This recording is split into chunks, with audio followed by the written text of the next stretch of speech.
Yes, so Fitzy will go in for Jacob on the back end, and Oki goes in, Krebs will come out. Which will put Jost in center with the Gergensons and Okposo. What happened to Bryson? I don't think anyone really noticed. Lower body, and it was not an impacted incident that occurred within the game. So I asked the same thing Okay. at the end of the period, I should say, before the third. So it was one of those that you can do on your own. How much will it mean to have Kyle's presence back in the lineup? Yeah, we miss Kyle every time he's out because he just is such a presence. So it'll be nice to have that back. I think the guys identify, through him a lot as a captain, as the captain, as a leader. It'd be very nice to have him back in. You've talked a lot about streaks this year. There's been a lot of losing streaks in the league. There's been winning streaks. The Devils just coming off 13 in a row. I mean, what, maybe in their mind, what made them, and just in general, when you win that many games in a row, how consistent does a team have to have their game, their approach be to win that many in a row? Yeah, I mean they're a young, energetic team that hit a groove and hit a rhythm, and they went on a roll. I think they have their talent. Their young guys keep getting better and better. And again, I talk a lot about here. At some point, you're going to hit a threshold, and you're going to break that threshold. All that struggle becomes easy, and you win more and more and more. And I think they've been nudging toward that, and it appears they've hit it. They have had it. With that maturity, they can play. They're playing more aggressive and assertive than they were last year. They look a little bit more like Florida. I think that that's what you pick up and you watch and you hear people talk about it. They play with that pace, and they always did. I think they've been very well coached throughout. I think now they're maturing, and we're seeing them break that threshold. So it's an exciting team to watch the way they play, and we've got to be ready to match that pace. Well, we talked about the challenges of having, extra forwards, everybody healthy at this point. But when you added somebody like Yost, who has experience in this league, is it important to also add some internal competition to push guys, especially with where you guys were at before the last two? Yeah, Jost. I mean, to have him tonight with Zemgus and Okposo, we've talked. I've spoken about Jost having experience being in Colorado, obviously then Minnesota, but he's still a young guy and a talented guy, but he has a wealth of NHL experience. He might even have more games played than a guy like Tuck, for example. I think we looked at that the other day. But so he's still young, but has a lot of experience, a very high self-expectation that he expects more out of himself all the time, and he's hungry for more out of his career.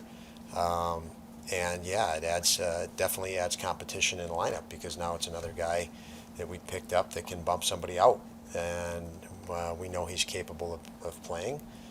We know he fits the criteria we are looking for in young guys with a lot of potential still. And internal competition is great when it's a little bit like that when you're winning. Even the accountability dynamic is natural. And that's the hope of any coach in any organization, is that you win, and that takes care of itself through competition. You spoke with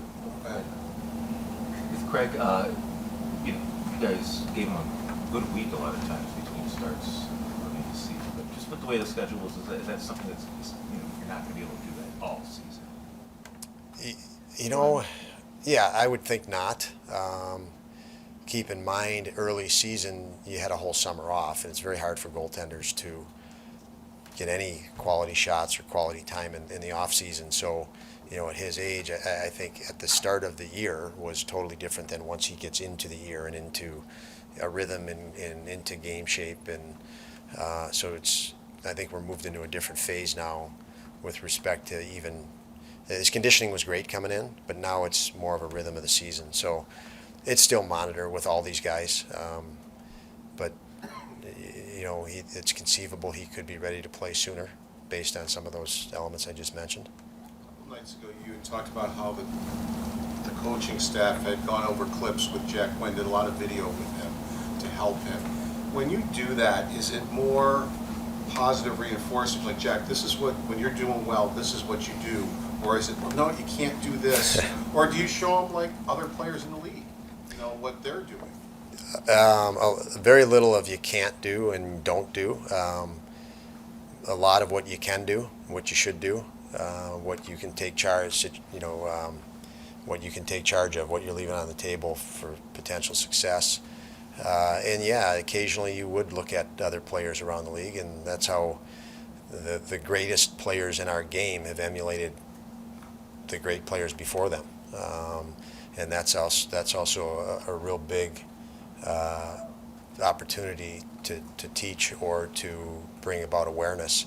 So in some combination, everything what you mentioned would be routine, and it may differ a little bit percentage-wise in each area, day to day. But for the most part, with the young guys, we talk about being fearless. So if you keep showing mistakes, you're not going to have a guy that's fearless and aggressive. You're going to have a guy that's afraid to make a mistake and conservative. And as you've heard me say a dozen times, nobody gets better playing conservative.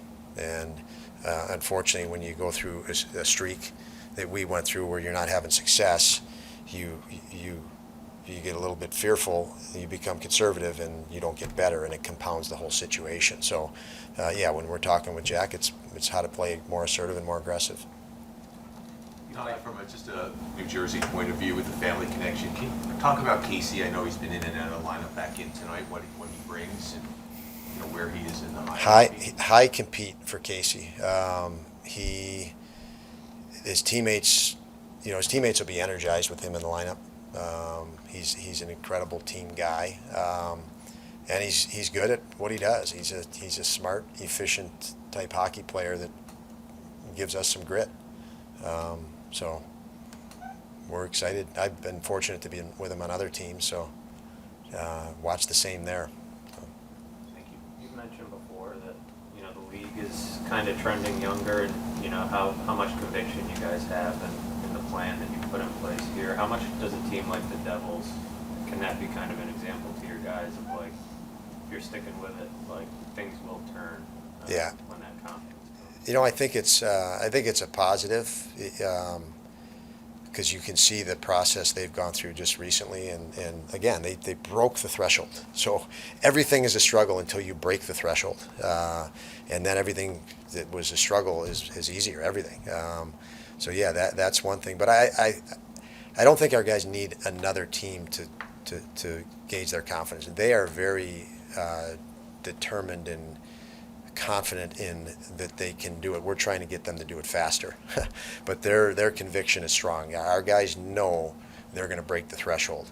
Our job as coaches is to try to get them to do that sooner and quicker, and let them know they can do it. Much like I keep referencing Thompson and Dahlin, we had to remind them that they put enough work in. Like I can remember a conversation with Tage a year ago. You are ready to be a goal scorer. You've done enough work. Now you're there. Let's score now.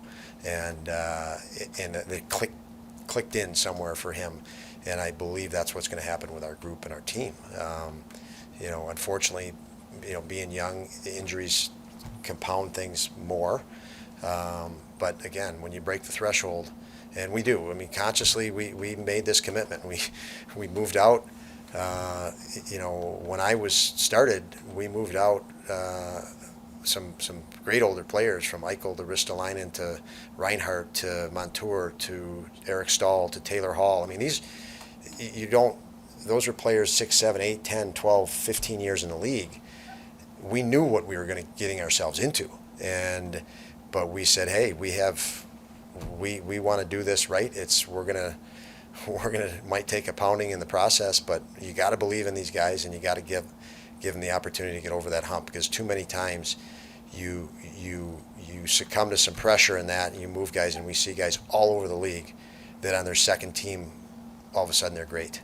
And we just want to make sure that doesn't happen here, and we're seeing it with some of the development. Can I just ask one more? I know you want to get going. The Devils don't have anyone who scored 10 goals. But their depth of scoring is pretty good. They don't drop off that much. Defensively, same thing. They all can contribute, both offensively and defensively. There's kind of a relentless, methodical style to their play. It just keeps happening. No one dominates necessarily. So I don't know if you see that, or just what, from your standpoint, what is the challenge of facing a team that just keeps coming at you kind of the same way? Yeah, I mean, they play their system, they play to an identity, and they hit the repeat button, is in essence what you're saying. Like I said, they remind me of Florida last year. Same respect. They just had depth, shift after shift after shift. It's the same identity up and down the rink. And, a credit to Lindy and his staff and the guys, executing with that clarity, because that's what it is. It's clarity.